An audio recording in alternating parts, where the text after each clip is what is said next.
Here's a cool little portable stove you can make with things you probably already have sitting around your house. First, you'll need a couple of cans of soda. Make sure there's no bumps or dents in the bottom. You'll also need some fine sandpaper, a utility knife blade, a thumbtack, a coat hanger, some fiberglass, and a bottle of heat. Use the sandpaper to remove the paint off the bottom couple of inches of both cans. Open the first can and pour out the contents. Using a book to hold the utility blade, carefully cut off the bottom inch of the first can, and then use the sandpaper to smooth out the sharp edge.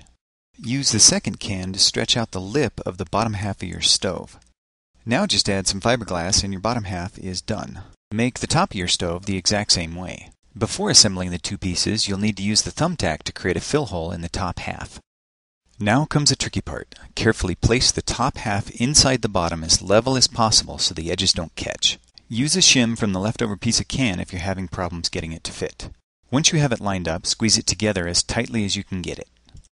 Finally, use the thumbtack to create the fuel jets. Create a bunch of them evenly spaced around the top of your stove. If you don't already have a pot stand, you can quickly make one with a wire hanger. Just be sure to sand off the outer coating first.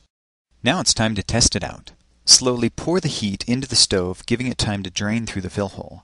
It doesn't take very much. A few tablespoons is enough to boil a pot of water. This type of can stove must be preheated for a second before the vapor pressure will sustain the jets. Once it's lit, put the pot stand over it and then you're ready to cook. So whether you're camping or just forgot to pay the electric bill, now you can make a tiny stove even MacGyver would be proud of.